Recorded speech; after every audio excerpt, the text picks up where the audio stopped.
Hey, welcome in. Welcome to the Elvis Workshop. I got a good one here for you. Some controversy.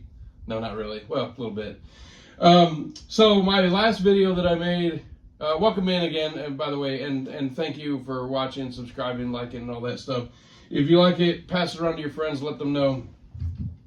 The last video that I did was about the video shows, the Elvis in concert video shows. And I forgot, after I did the video, I ran into this cup. I forgot I had this thing. So it's actually dated. The cup is dated. I know that the hardcore fans know the date of the concert. It was Saturday, August the 16th, 1977, or 97. But the cup actually has a date right on it. Well, they took quite the risk making all these cups with a dated date, right? I mean, a dated date. Any unsold stock would have been out of date. I've had this thing since that day. I've maybe drank out of it twice, maybe. I've had this thing for almost 30 years. And still, look at that, in great condition. But I saw it in the cabinet after I did the video, and I thought, man, I forgot this. So I wanted to start the video by saying, if you missed that video, go back and check it out. Especially if you saw the Elvis in concert or Elvis the concert video shows, you will probably get a kick out of it. It's, I think, a pretty good video. So that's how I wanted to start this one. I omitted this in the last video. Wanted to open the video with this one. All right, so this video was actually going to be a completely different video. That's what this stuff is. Where's my stunt double when I need him? This video was going to be completely different. It was going to be about 1972. It's still going to kind of be about 1972, but it was going to be about Linda Thompson and Elvis, because I just recently picked this up from the MRS, and it's closing night 72, and I wanted to talk about Linda's influence on Elvis around this time. And I have a signed photo. It's hard to see, but it's signed from Linda. That's Linda at Graceland in 1972 at Christmas time. You can see the curtain behind her and the Christmas tree and part of the archway in the photo. And she said Elvis gifted her that jacket, and she reached in the pocket, and there was an envelope with some cash, I think, and another pocket had some jewelry. She said, I started rifling through all the pockets to make sure I was getting everything. Kind of a joke, but serious a little bit at the same time. But anyway, so what the video was going to be was, I was going to talk about Linda's book, and I may still do this video, but I felt the need to do this other one because it's a little more time sensitive. So I was going to show some of the CDs, 3000 South Paradise Road, FTD, and talk about Elvis being around Linda and how it changed his performances. At the end of 71, he was already showing a little boredom with Las Vegas, and then when he got with Linda, he wanted to show her, what was up, basically. So the shows improved, and we got some great shows out of it. So I wanted to talk about Destination USA, which is also opening night 72. Now, of course, this is before Linda was around, but I was going to close with closing night 72 and talk about this. And again, I may go back to that, but this other, what I actually wanted to make today's video about is a little time sensitive because of a release. So I'm bumping that one, possibly getting back to it. I'm not a jewelry person very much. This is a TCB from Lowell Hayes. I don't wear it very often, but I'm wearing it today for a specific reason. And I got the old Burning Love shirt. I like to go out every once in a while. Who doesn't? So you want to dress a little bit sharp. I don't know if I look sharp or not, but I've got this on. So because it's about TCB, taking care of business. And there's been some rumors and speculation out there on the internet about a certain release that just came out. Certain people want to be the bully on the block or the big boy on the block and pretend that they're the only ones that have it. So I just want to show that you're not the only one that has it, and it's not a competition. It shouldn't be, we're all fans of the same thing. It's a common interest. We should all just enjoy what we get and appreciate these releases. So that's why I wanted to make today's video. I wanted to show something that I do have, that I probably shouldn't have because of my location, and show that it is out and that other people do have it, and that the bully on the block isn't the only one that has it. So you'll understand what I mean in a little bit. But I also want to showcase a couple of other things. I want to kind of call this my white whale video. Now there's two releases that I do not have that I want to get. I want to get the Elvis Country FTD LP and the Elvis on Stage FTD LP, but they are ridiculous expensive. At the time that they came out, vinyl was not really back like it is now. People weren't collecting it as heavily. And when the releases came out, a lot of people didn't even have record players, and so they just passed on these releases and continued buying the CDs. Well, then vinyl kind of made a big comeback, and now it's made a huge comeback. And those early FTD vinyls, which are so good, are so hard to find. So those are the white whales. I want to get those releases. Not me, I specifically, but Elvis collectors that goofed up and missed it when it came out. So I have acquired a couple of white whales, and that's what I kind of want to make this video about, and also another box set. So I usually have everything up on the Elvis Workshop bench. Again, that's why the channel's called the Elvis Workshop, is because it's on a workshop bench, right? So I usually have it up there, but I kind of want to pull them up one at a time to show them to you, and kind of talk about them a little bit. So let's get going.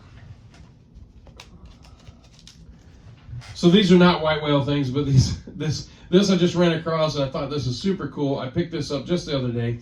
It's a Baccarat card, and it's from the International, but it's right around the time that they switched over from the International to the Hilton, because it has Hilton information there, wording, but then the International Baccarat on the back. I'm going to place this around 71 to 72. If somebody knows something, tell me. It's a single sheet. There's nothing to it. It doesn't open. It's not a booklet. It's just a Baccarat sheet. I found that, picked that up the other day. Pretty cool. Being the Elvis collector that I am, I love the releases, and they are put out by people behind the scenes, including Ern Jorgenson, and I got me a signed photo of me and Ernst together. So I also talked about this in a recent video that I did. I was walking around the auto museum on just a random day. It was not any kind of Elvis anniversary or anything like that. I was just walking through the auto museum at Graceland, and I looked and I said, man, that looks like either the bad guy from Die Hard or Ernst Jorgenson. And it turned out to be Ernst Jorgenson. So I spoke with him. There's a whole story that I put up in another video. You'll have to go find it. It's a great photo, a great conversation, and then we took the photo. And then I was able to get it signed recently. So very cool, very nice of Ernst to do that. Speaking of Ernst, what did I do with that other CD? Oh, right here. I almost messed up. I actually placed this up here to put this in the video and totally forgot. Speaking of putting projects out, not Ernst specifically, but putting projects out, I just got this CD recently, and I cannot recommend it highly enough. It's called Rock and Roll #1. And it is Elvis songs that were recorded and released in mono only that have been released, remixed in stereo. Now, listen, I'm not here to argue the point. I don't want to get the back and forth about the ethics of it or messing with the music and all that. It's not the Philharmonic Orchestra. It's not stripping his voice off and putting all new music or anything. It's the original music. It's just remixed in stereo. And it's used using AI technology. The music is not modified at all. It's the original music, but it's stripped down to, here's Elvis, here's the piano, here's the bass, here's the drum, and it's put in different channels, and it's just remixed beautifully. And I just have to tell you, I put it on, and I listen to it. All I care about, and it doesn't matter who puts the release out, whether it's an official release, a bootleg, an audience recording, I don't care. What I care about is, do my ears enjoy it? That's my only judgment point, is, do I like what I hear? And I'm not talking just Elvis, anybody. Do I enjoy what I hear? And these mixes are so superb, they just jump right out. And if you listen to this properly with headphones, you can hear Bill Black slapping that bass, and it's almost like his hand is waving right by your ear, and there's almost a breeze from his hand. It's so amazing. I just can't tell you enough how awesome that sounds. And there's going to be purists out there that aren't interested, don't want to hear it, and that's okay. Then you're the one missing out. Just to be honest with you, you're the one missing out. It is the original music. It's not modified in any way. It's just remixed. If the bass player in the studio was over there, then he's going to come out of that speaker over there. If the guitar player is over here, that's where he's coming from. If the drummer is right behind Elvis, he's going to be a center channel. It's just that simple. But it's the original music. It's just mixed properly. So anyway, if you're interested, look online, find that, pick it up. You'll love it. Next, and then we'll get to the good stuff, the really good stuff. That's good stuff, but you know what I mean, what I actually wanted to make the video about. This just recently came out, Rags to Riches, Hi-Fi Mono, it says. So there's a CD with this, and I'm going to just admit the truth. I haven't spun the CD, so I can't say anything about it. I've heard online that it's mediocre sound, but that's not what I want to talk about. This has a bootleg, re-released, recut version of the movie Elvis, That's the Way It Is. And, you know, there's like a 16 DVD set out there of all the shows, all the 6 concerts, all that stuff, and backstage footage and all that. And I've seen it. There's still stuff on this that I have not seen. There's some fantastic footage on here that's amazing. This was shot, of course, at the International Hotel in August of 1970. Tonight, I was at the International Hotel, which is now called the Westgate, and I had a private tour with some of the security staff and the individual that runs the showroom, and we had a discussion about several topics. I was there for a reason. I didn't just show up. I was there. It was a pre-arranged meeting, and it was for something completely unrelated to this. But I just want to say, the Westgate staff, the people there are just wonderful. They are so amazing. They understand that the hotel is super important to this city, not just for the Elvis connection, but the history of the hotel itself. And I don't want to go into too much detail because that's not what this video is about, but I just want to say to the people at the Westgate, thank you again for your hospitality, and thank you for taking care of the Elvis fans. The owner, Mr. Siegel, is a huge Elvis fan himself. He saw Elvis 11 times in the hotel in the 70s, and when he bought the hotel, he said that the building had great bones, and he wanted to make sure that it was continuing basically in the way that it is now.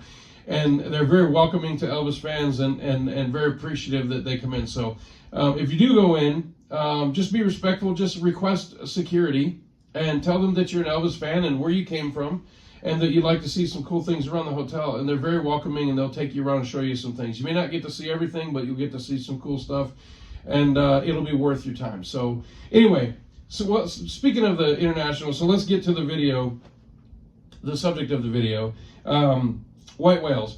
So there's one thing that I have always wanted, and it's one of these because it's a first type thing. I had a large collection of Elvis menus. I've sold most of them. I have one from 1970. August, and I have one from 1975 because it was the very first piece of Elvis, legit Elvis memorabilia that I purchased. But I had a huge collection of a bunch of different random ones from 72, 73, just a bunch of them. And I actually sold a whole booklet full of them in bulk to somebody just because they literally just sat in a drawer. They weren't displayed properly. So I sold them. But there was always one that I could just never, ever find. And when I did find it, the price was just through the roof, and I think you probably know which one I'm talking about, so I'm going to pull it up.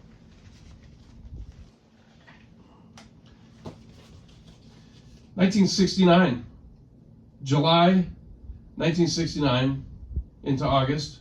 This would have been the menu. When you went in to go see Elvis, this would have been laying on the table. And of course, you open it up, and it has all your prices and the picture of Elvis. It has a little bit of damage to the bottom, as you can see the wrinkling. I really don't care about that. What I'm going to do is I'm just going to frame this up nicely like that. And I have a good spot on the wall for it, and that'll go up there. So this is really hard to find. There's one that's a little bit more rare too, which I have here. It's the Barbra Streisand. She opened the hotel, and this is her menu. I've seen 2 of them. I bought this one. And this is something I've always wanted. To me, this is one of my white whales. Is either it was too expensive or you just couldn't find it. So I finally have the 1969 Elvis dinner menu from the showroom, the International showroom. So nice, cool piece. Another one, this isn't so much of a white whale, but I never had a Laserdisc player. And the Lost Performances came out on VHS and Laserdisc. It's never been released officially on DVD. I know it's out there on bootleg. I have it, but I always loved the whole video was cool, but I always really liked the artwork. And I was in Nashville a couple months ago, and I picked this up. I have yet to put this in a video until today. I just simply bought this for the artwork alone. The Laserdisc is inside. It is in there. But I'll never be able to play it. I don't have one, and I don't care to buy one, but I love the artwork on this thing. So I bought it. I got it for $10. So I had to buy that. All right, now I have two big ones right here, and then I'm going to get to the grand finale of the video. So again, when vinyl was coming to a halt, when vinyl was the thing, and then CDs came in and kind of dethroned vinyl, or cassette tapes dethroned vinyl really, but then CDs came in and really took vinyl out, and people just stopped buying vinyl. There were a few Elvis releases that came out right at the end of that, 88, 89, 90, in vinyl, but they were printed in very limited quantities because nobody was buying vinyl anymore. But there was something on vinyl, on CD that I bought that I wore out. I loved it, loved it, loved it. Just tore it up. I played it all the time. It came out in 1990. But then once I wanted on vinyl, I could never find it. I've never even seen it in person. I've seen it on the internet, never even seen it in person. I was able to finally get my hands on one, and there's actually something really cool about it. One second.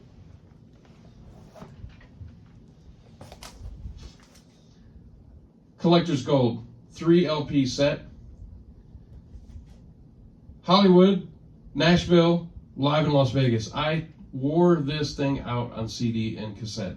Wore it out. I've never even seen it on vinyl. And here's the thing about it. It's sealed. This thing came out in 1990. It's never been opened. So, with that being said, oh, I know there's people cringing right now. Oh, did you hear that? Oh. 1990. Oh, look. Oh, it's been in here since 1990. It's never been opened. I've had people tell me, don't open it. It's worth a lot of money. It's not worth anything to me if I can't play it. Oh, it's not worth anything to me if I can't play it. So I'm sorry. It's been in there since 1990, but now it's open. You can't go back. I hope the video turns out good because I can't redo it. All right, let me see if I can really open this thing. I hear there's some kind of booklet in here, which was not surprising, of course. And then the vinyl. Let me see. Is it a... Does not want to come all the way open. Oh, there we go. I thought it was hinged for a second there. All right, so a booklet. Oh, this has been in here since before some of you were even born. There's the 3 albums.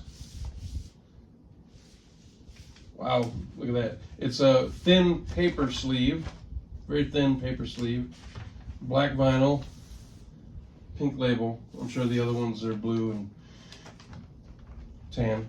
And then the booklet. So I'll be putting this on the old, wow, look at that, it's stuck together. Oh, it's been in there for a few decades, baby. Cool stuff. I'm very, very happy to have this thing. Wow, pretty cool. Check that out. Okay, next. So that's 1990. So that's the end of vinyl. And then everything goes to CD and cassette. And then everything goes to CD. And then everything goes to digital. And then now we go all the way back to vinyl. So now vinyl starts coming back. And a lot of people said, no, I don't need that. I'll get the CD version. So this one comes out on FTD. CD also comes out on vinyl, and I passed on it. Then I said one day, damn, I shouldn't have done that. And now you can't find them, and then when you do find them, people want ridiculous amounts of money for them. Well, I was lucky enough, thank you to the Memphis Mansion, Henrik, to pick this up. This is one of my white whales. I've been looking for this thing for years. I finally got it. It's already opened. That's okay because I was going to open it anyway. Here it comes. 1972 is the theme, so here we go, 1972. Look at that. It is standing room only, the LP version. I just want to tell you, this thing is a freaking beauty. You open it up, there's that, so you got the 2 panels in a gatefold, and then when you take the sleeves out, look at that artwork. It is just beautiful. They did such a good job with this thing.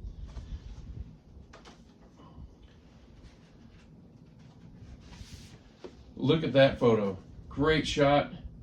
And then the shot from the poster, the movie poster. All right. So standing room only, 1972. That brings us to the grand finale. Okay, so I've seen a few people, not just one. I'm not pointing any fingers at any one person. But some people have been talking about the new FTD release now in person. 1972. Basically, it's a book version representing the Elvis on Tour movie. It'd be nice to have a DVD or Blu-ray, not DVD, a Blu-ray package.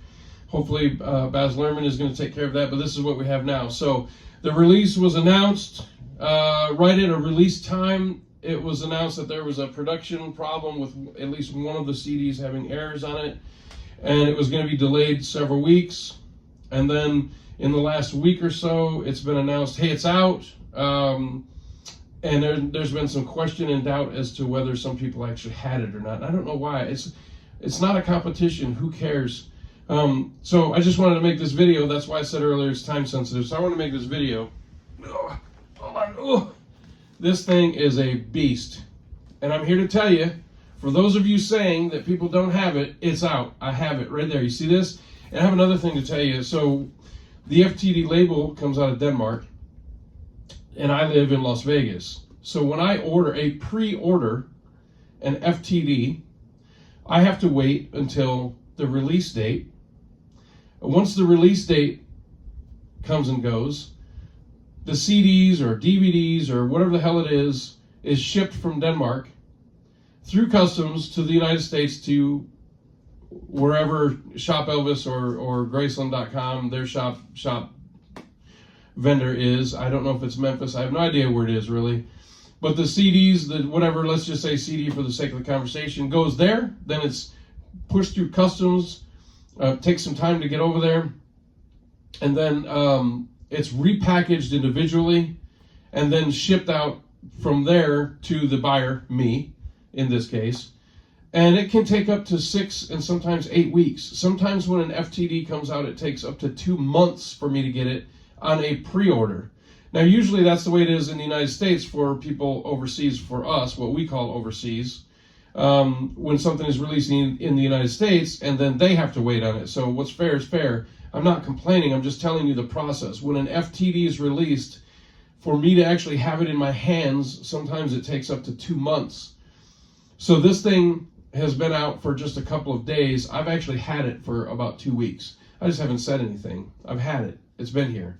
And for those saying that we're lying, there it is right there. And so I'm going to rip the plastic off. And I also saw somebody saying, for these people that supposedly have it, they're not showing the inside of it. So maybe they must be lying. So, all right, there goes the plastic. And I'm going to slide this out. Oh my God, this thing is legit heavy. It is no joke. So this first book, and I'm not going to flip page by page by page, but I'm just going to show you that it is real and it is here and I do have it, is basically it's in chronological order. And they do memorabilia, newspaper ads, photos from the concert, backstage photos, all that kind of stuff. There is a slew of unreleased stuff that I at least haven't seen, and I consider myself to be a pretty knowledgeable fan that's seen a lot of stuff, and there's some stuff in here I haven't seen. Pretty cool. Just basically action photos from the stage that are unpublished or had been unpublished. This book, the second book, is mostly, it's mostly, I hate to say it, there's a lot of screen grabs from the movie, which I haven't read it, so I don't know why that's the case. But there's something really interesting in here that I don't recall seeing too often. Now, I'm not going to say it has never happened, because that's probably not the case. Somebody will jump all over me and correct me and tell me, anyway. But this is something that you don't, let's just say, don't see that often. So this is this is page 107 in the second book, and I want to show you something. So when you flip through this,